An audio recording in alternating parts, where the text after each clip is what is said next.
வணக்கம் நேயர்களே, நான் உங்கள் மருத்துவர் எஸ்டி வெங்கடேஸ்வரன் பேசுகிறேன். அப்போ நம்ம நிறைய ஹெல்த்தியாக இருக்கணும், இல்லை வெயிட் குறையணும் அப்படிங்கிறப்ப நிறையா ரா ஃபுட்டை பற்றி பேச்சு வந்தது.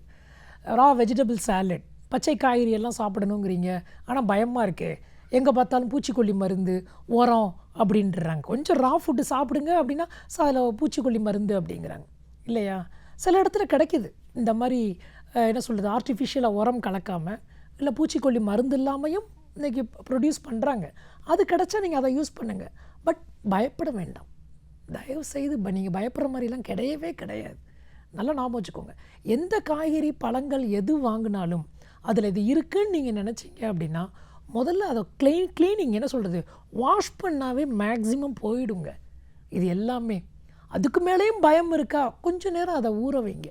காய்கறி பழங்கள் இதெல்லாம் ஊற வைக்கிறதுனா ப்ளைன் வாட்டரில் ஊற வச்சாலே போதும். வேறு எந்த மாதிரி வாட்டரில் நீங்கள் வாஷ் பண்ணணும் அப்படின்னா ரன்னிங் டேப் வாட்டருங்கிறான், தண்ணி ஓடணுங்கிறான்.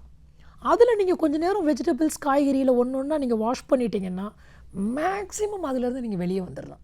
ஸோ பயப்பட வேண்டிய அவசியமே இல்லை. பச்சை காய்கறிகள் பழங்கள் இதெல்லாம் சாப்பிடணும் அப்படின்னா அதுக்கு மேலேயும் நீங்கள் இல்லை இதில் ரொம்ப உரம் இருக்குதுன்னு எனக்கு தெரியும் சார், இதில் தெரியுது அப்படின்னு நீங்கள் ஃபீல் பண்ணிங்கன்னா லேசாக அது மேலே இருக்க தோலை வந்து லேசாக ஸ்க்ராப் பண்ணிடுங்க. அப்படியே ஒரு கேரட் சாப்பிட்றீங்க ராவா, இல்லை ஒரு பீட்ரூட் சாப்பிட்றீங்க, அப்படி பயமாக இருந்தால் அந்த மேலே உள்ள தோலை மட்டும் லேசாக சீவிட்டால் போதுமானது. வேறு எந்த விதமான பயமும் வேண்டாம். கோவிட் அப்போ நிறையா பேர் காய்கறி இதெல்லாம் வந்து அப்போ தொடுறதுக்கே பயந்தாங்க, எங்கே சாப்பிட்றதுக்கு இல்லை, பச்சையாக எங்கே போய் சாப்பிடுவாங்க. காய்கறி வந்தால் கூட என்ன பண்ணாங்க, நிறைய அட்வர்டைஸ்மெண்ட் இப்போ கூட நீங்கள் மார்க்கெட்டில் பார்க்கலாம். நிறையா ஸ்ப்ரே, அதுக்குன்னு நிறையா கெமிக்கல்ஸ் இதிலெல்லாம் போட்டு கழுவிட்டிங்கன்னா கிருமிகள்லாம் செத்து போயிடும் அப்படின்னாங்க. அதெல்லாம் தேவையே அல்ல இல்லையா? சண்டிகரில் இருக்க பிஜி இன்ஸ்டியூட்டே இப்போ நீங்கள் ஆங்கில நாளிதழில் படிச்சிருப்பீங்க. அப்போ கோவிட் அப்போ அவங்க கிளியராக கொடுத்துருந்தாங்க, மக்களை பயப்படாதீங்க. அப்படி நீங்கள் பயந்தீங்க, கிருமிகள் இருக்கும், வைரஸ் இதெல்லாம் இருக்கும் நீங்கள் பயந்தீங்கன்னா சாதாரண உப்பு, நேற்று பேசணும் இல்லையா, அது கல் உப்போ எந்த உப்போ அந்த உப்பில் போட்டு தண்ணியில் கொஞ்சம் நேரம் ஊற வச்சு வாஷ் பண்ணால் போதும். அதுக்கு மேலேயும் ரொம்ப பயப்படுறீங்க அப்படின்னா வேறு என்ன, இந்த ஆப்பச்சோடாமாங்க, சோடியம் பைகார்பனேட்டுன்னு இன்னொரு உப்பு, இந்த 2 உப்பையும் சிறிதளவு போட்டு கொஞ்ச நேரம் சோக் பண்ணி வாஷ் பண்ணி சாப்பிட்டாவே போதுமானது. சில பேர் இல்லை மஞ்சத்தூள் போடலாமே, தாராளமாக போடலாம். அப்போ இந்த உப்பும் மஞ்சள் ரெண்டுமே கிருமி நாசினி அப்படிங்கிறத மறந்துடாதீங்க. எப்பேற்பட்ட கிருமிகளும் இதில் அழிந்து விடும் அப்படிங்கிறது மறந்துடக்கூடாது. உப்புக்கு அந்த தன்மை இருக்குது. ஸோ அந்த உப்பு நீரில் கொஞ்சம் நேரம் காய்கறி பழங்கள் இதெல்லாம் கொஞ்சம் சோக் பண்ணி நல்லா வாஷ் பண்ணிவிட்டு சாப்பிட்டாவே போதுமானது. அப்போ சாப்பிட்றது முடிந்தவரை ஹோல் ஃப்ரூட்டாக ஹோல் வெஜிடபிளாக கடித்து சாப்பிட்றது தான் பெட்டர். எங்கெல்லாம் ஒரு வெஜிடபிள் சாலட் இல்லை ஃப்ரூட் சாலட் கட் பண்ணி நம்ம ஆஃபீஸ் பக்கத்துலேயே ஒரு ஓப்பனாக இருக்குது அப்படின்னா அதை கொஞ்சம் தவிர்ப்பது நல்லது. ஏன், once a fruit or vegetable is cut and exposed, அதில் அப்படியே ஆக்சிடேஷன் ஆகி அதில் சத்துக்கள் குறையும். நான் சுத்தத்துக்காண்டி மட்டும் நான் பேசவே இல்லை. பர்பஸே என்னது, எனக்கு சத்து கிடைக்கணும் தானே சாப்பிட்றீங்க. அப்போ ஏன் அதை கட் பண்ணி எங்கேயோ ஓப்பனில் வச்சு அதை வாங்கி சாப்பிடணும்? ஆஃபீஸ்க்கு ஹோல் ஃப்ரூட்டாகவே கொண்டு வந்து சாப்பிட்லாமே. இல்லை சார் எனக்கு கடிச்சு சாப்பிட அசிங்கமாக தெரியும், அசிங்கமாட்டு ஒரு டீசென்சி நான் எதிர்பார்க்குறேன் அப்படின்னா நீங்கள் கட் பண்ணி அந்நேரம் உடனே சாப்பிட்றணும்.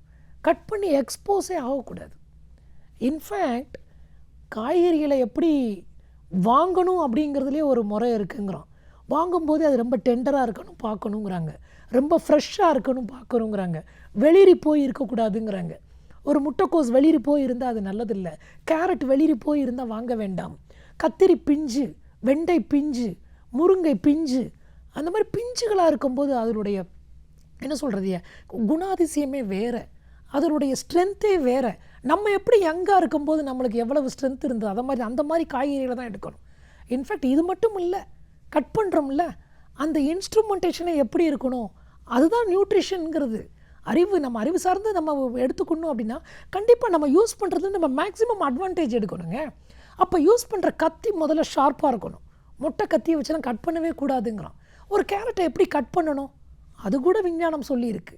எப்படி ரவுண்டாவா வேண்டாம், ஜூலியன் கட்.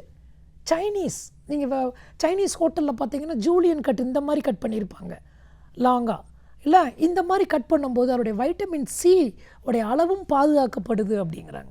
ஸோ அப்போ இதெல்லாம் நம்ம தெரிஞ்சுக்கிட்டா என்ன, நம்மளுக்கு நிறைய சத்துக்கள் கிடைக்குதே. இது ஒன்றும் ஒரு பெரிய கஷ்டமான வேலை இல்லையே. மீண்டும் சந்திப்போம். நன்றி, வணக்கம்.